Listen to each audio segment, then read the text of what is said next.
இன்றைய வேளாண் தொழில்நுட்ப பகுதியில் ஒருங்கிணைந்த பண்ணையம் குறித்து திருவண்ணாமலை மாவட்டம் கீழ்நெல்லி வேளாண் அறிவியல் நிலைய உழவியல் துறையின் தொழில்நுட்ப வல்லுநர் எம் ஐஸ்வர்யா அவர்கள் தரும் தகவல்கள்.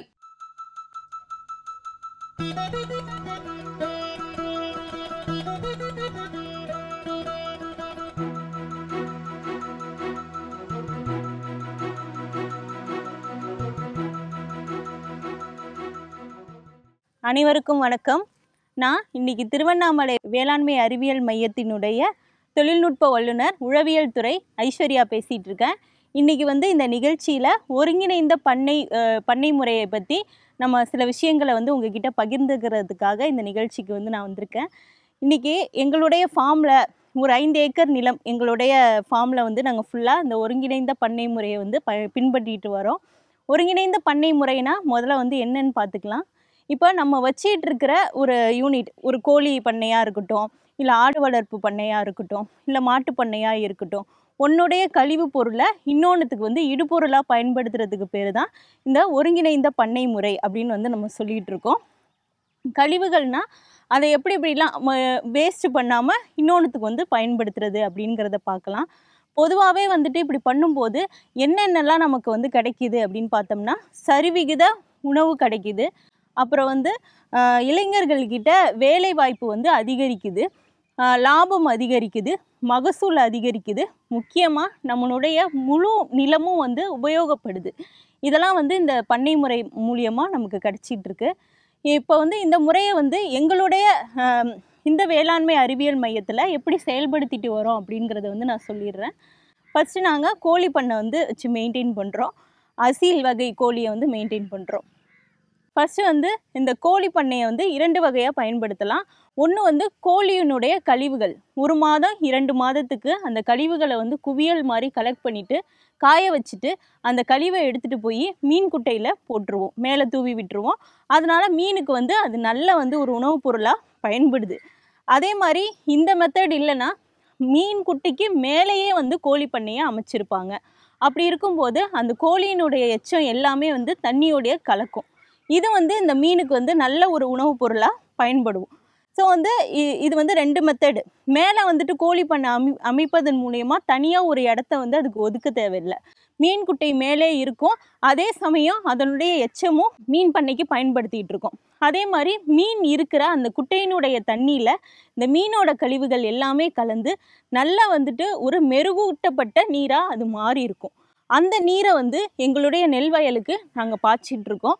நெல்லையே திரும்ப திரும்ப போடாமல் பயிர் சுழற்சி முறையும் நாங்கள் எங்கள் அலுவலகத்தில் பண்ணிகிட்டு இருக்கோம்.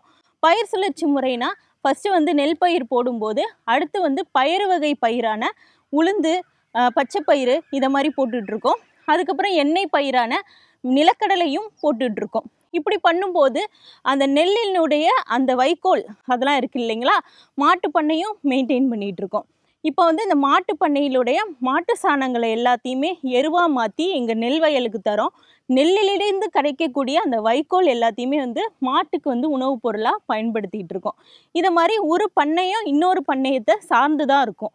இதனுடைய கழிவுகளை வேஸ்ட் பண்ணாமல் இன்னொன்றுத்துக்கு இடுபொருளாக கொடுத்துட்ருக்கோம். வேறு என்னென்ன யூனிட்லாம் இங்கே இருக்குதுன்னு பார்த்தோம்னா, வெர்மி கம்போஸ்ட் மண்புழு தயாரிப்பும் நாங்கள் பண்ணிகிட்ருக்கோம்.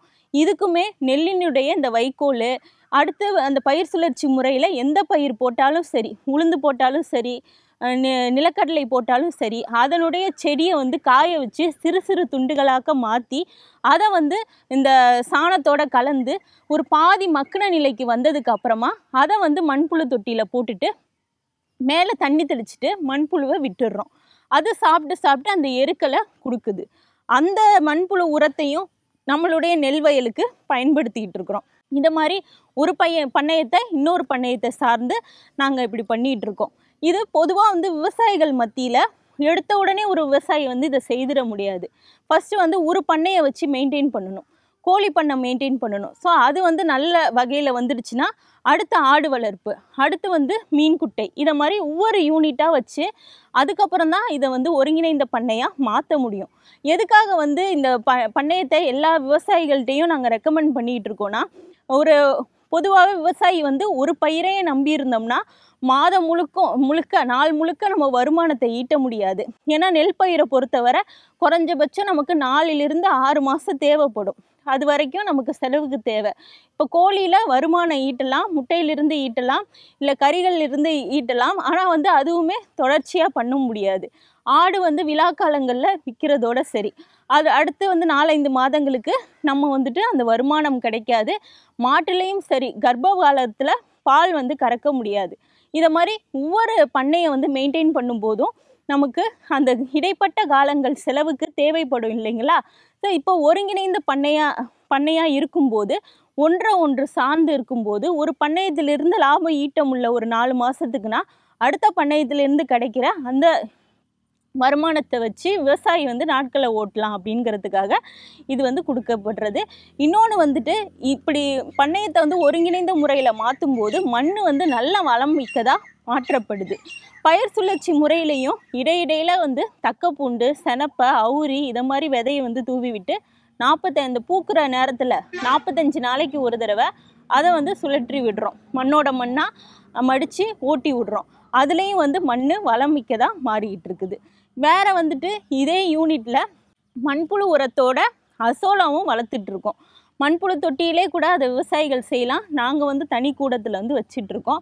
அசோலா உற்பத்தி பொறுத்தவரை நாங்கள் அதை நெல்லுக்கும் பயன்படுத்துகிறோம். அதே சமயத்தில் தீவனம் வந்து தீவனமாக கோழிக்கும் மாட்டுக்கும் ஆட்டுக்கும் தீவனத்தோடு கலந்து அதை பயன்படுத்திட்டு வரோம். அப்படி பண்ணும்போது வெளியில் வாங்குகிற அந்த தீவன காசும் வந்து எங்களுக்கு போதுமான அளவு மிச்சமாகுது. இதை மாதிரி எங்களுடைய ஃபார்மில் ஃபுல்லாக நாங்கள் மெயின்டைன் பண்ணிக்கிட்டு வரோம். மேலும் விவரங்கள் பெற எம் ஐஸ்வர்யா அவர்களை 094894700210 என்ற கைபேசி எண்ணில் தொடர்பு கொள்ளலாம்.